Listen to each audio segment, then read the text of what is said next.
Welcome back everyone to episode 3 of the VFR800 rebuild series. In this episode, I figure out that you can easily remove rust using a Dremel with a brass rotary end. Pretty cool, huh? Even though I have a brand new center stand that came with the VFR, I decided to just see if I could clean this one up for now, and it looks like I can. This is coming off super easily. So this is the K&N air filter, and first glance it looks pretty clean, but check it out. See all that? Put it up right to the sun here. You see all that dirtiness? This should be pretty easily to see through. You can see all the dirt and crud, especially down here a lot. So that's why I use a K&N clean kit. These K&N air filters are easy enough to clean. Just spray some spray cleaner over it and then follow up by gently running water through the fins and help push all that dirt and debris out. Off camera, I did take a pick tool and dislodge some of the more stubborn areas. And look at the results. This is going to flow a ton of air, good as new. That's much better. Spraying the oil back onto the filter requires a balance of coverage, but you also have to be careful not to oversaturate the filter. Also, it was very satisfying wiping away all the excess.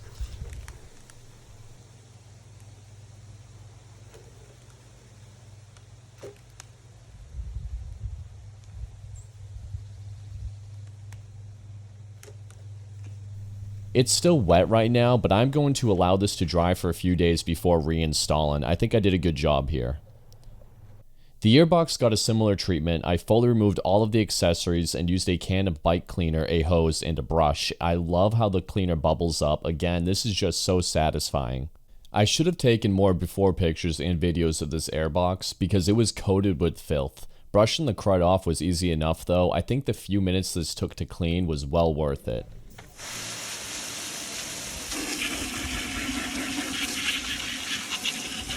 Now with the airbox completely dry, look at how good this thing turned out. Save for a few scratches, this piece looks brand new. I'm very happy with the results. Alright, so our airbox is nice and clean. We're going to go ahead and install it.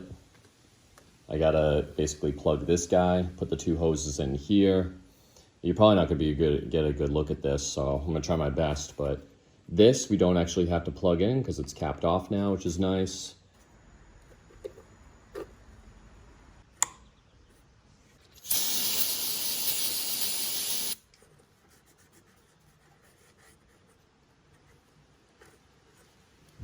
These 4 velocity stacks are what holds the airbox to the throttle bodies. They each have 2 captive screws that keep even pressure over the throttle bodies. Also, I didn't catch filming the last stack for whatever reason, but I promise you it's there.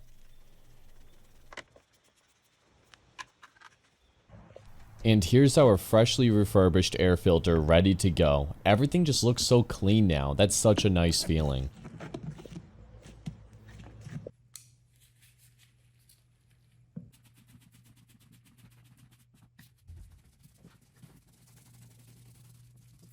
All the screws are installed. That's making a much better connection. Now I need to see if I can free the front brakes because they are dragging too. So I started removing the front wheel and holy smokes, look at this axle. I don't even know if I can pull it out. Man, it's bad. This is like not good grease at all. Totally worn out. Bet my screwdriver pulling it. Okay, so we got the front wheel off, just all in there, the crusties. The pads themselves actually have some decent amount of life left to them, so I'll be able to reuse them. But man, not until I clean these pistons and clean all these cobwebs out of there. But I'm gonna go ahead and clean those up. Then I'm gonna try to grease everything, clean everything up good, and I'm gonna reinstall the front wheel. And once that's done, the front will basically be sorted enough. And we can move on to the next thing.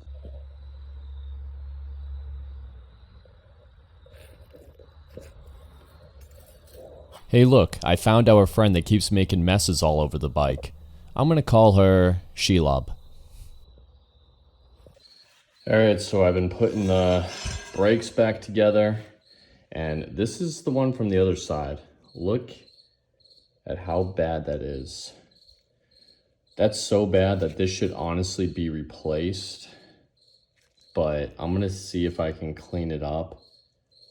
Wow, I've never seen one so bad before. It was so seized in there. I had to pull so hard. You can see the other side. I've been cleaning the pins. I had to re-grease the axle.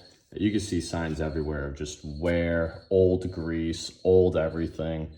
The brakes were basically frozen on this bike, the front and the rear. Again, I've never seen anything like this. But hopefully this cleans up all right, and then I can put this back together and mount this side, and then I don't know if you can, nice and quiet for the most part. I still got to remove this stupid bolt that stripped out on me. I don't know how I'm going to do that yet, but this fender needs to be painted. All right, I used the bench grinder, tried to clean this up as best as I could. This does need to be replaced. This is not acceptable, but I will do that whenever I replace the front tire. For now, I'm going to grease this up and put it back on. Pretty good. Check the brakes.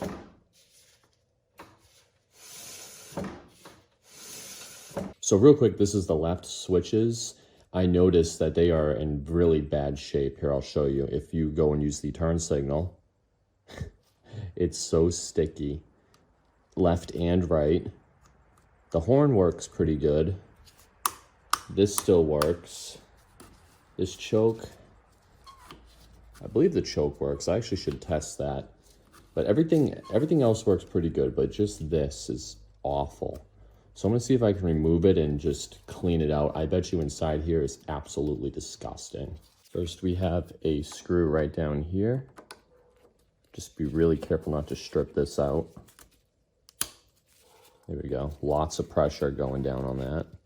Okay, we have another screw here underneath, and we're gonna go ahead and same thing. We're just gonna crack this loose without stripping it.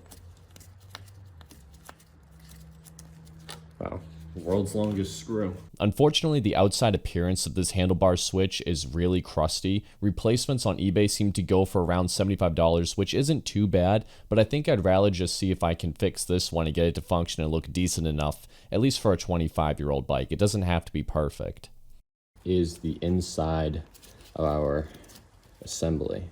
And as you can see, it is gummed up.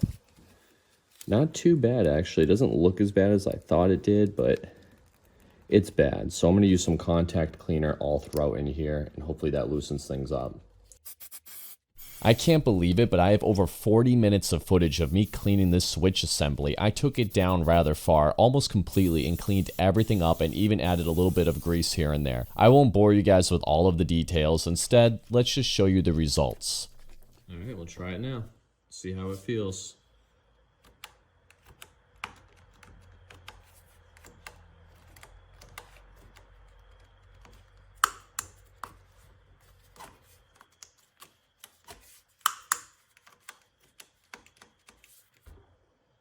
Now, why would you replace the oil on a bike you haven't even heard run before?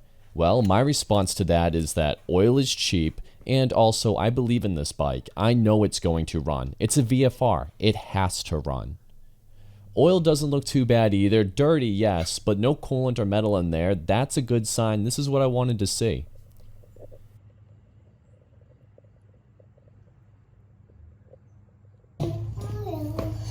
Yeah, because the oil gets dirty. And here's my 2-year-old niece. She is unbelievably adorable. I decided to leave her commentary in this video because it's just so dang cute. This roller gets thicker again. This roller gets thicker. My husband is this on. Oh. There we go. I like alcohol. Oil.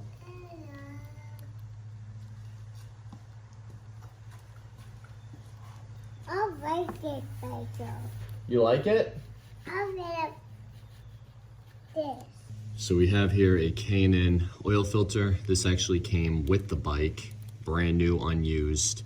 I am a little hesitant because these have been known to leak right here at the rivets on the nut, but I think I'm just going to use it because why not? came with the bike.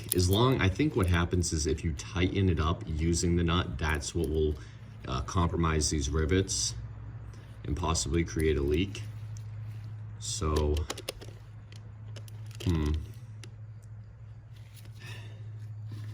I also have a brand new OEM Honda filter. And you know what? I know it's extra money, but I think I'm gonna go with the OEM Honda one. I just feel a little bit better about using OEM Honda. And there's no leak issues with these filters. And this is what they call for, so why not? I'm not sure if this makes a difference or not, but I'm gonna go ahead and fill this with some Rotella. Pre-filling an oil filter is certainly a waste of time, but it can't hurt, so why not?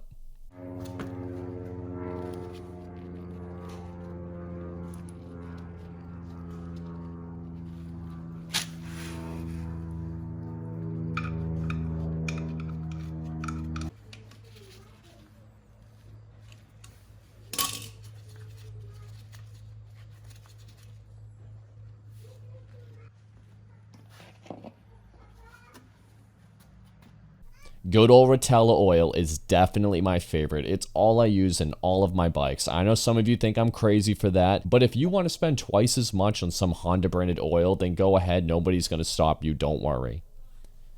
Oh yeah, back to the reservoir that I broke. Let's get rid of this thing. I got something else instead that's much better.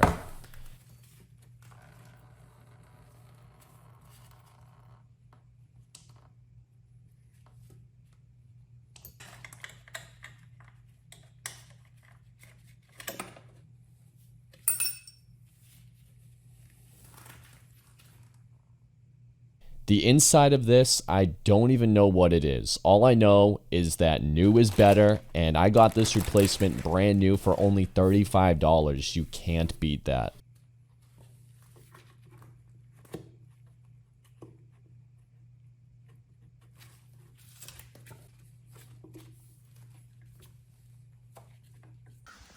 Well, I pulled this fuel sending unit out, and look at this. This is the good side. Ready? Ooh. I don't think I can use this. I mean, even if it works, this stuff can get into the fuel pump again and cause damage. The red fluid that you see inside of the tank is Marvel Mystery Oil. There is some rust on here, but mostly it's just varnish on the sides. I'm surprised, but this tank has cleared up rather well. I will continue to flush it out with gas and brush it clean, but I'm not going to use any acids, not even vinegar, because I don't want to cause any flash rusting. I'm just going to run it as is and see what happens.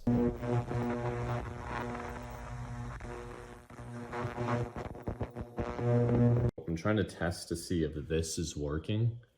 If you look right here, I'm not sure if you can really see that, but it says I have a full gas tank.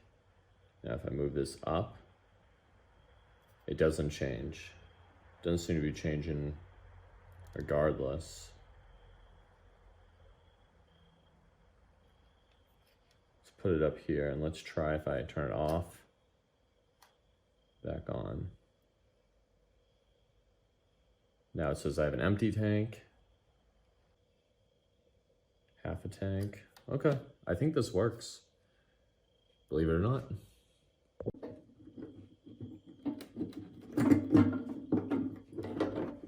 This should fit right here.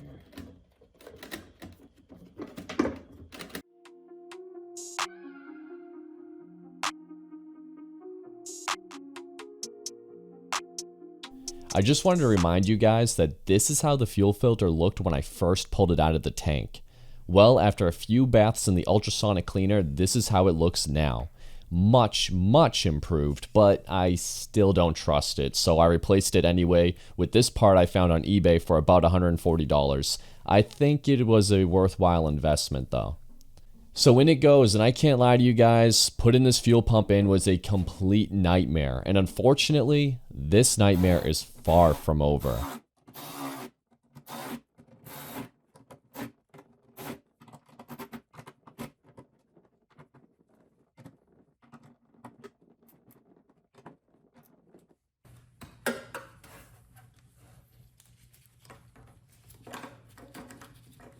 I'm almost ready to start the bike, but before I do, I'm going to replace the coolant. The previous owner informed me that the bike had overheating issues, and he even bought a replacement thermostat that he included with the sale. However, I'm not convinced the thermostat is bad just yet. When I bought this bike, the radiator was only about halfway full, so I wonder if it was just really low on fluid. Either way, I'm gonna start with flushing it out with distilled water, and then after a couple times of doing that, when I make sure it's clear, I'm going to start the bike with the water in it, and then I will finish the flush and then replace it with 50/50 coolant. So with that said, let's add some gas, and oh no, that's not good. So here's the fuel pump, and we have a kink in the gasket. So I ordered a new one, but until I get this, I cannot start the bike.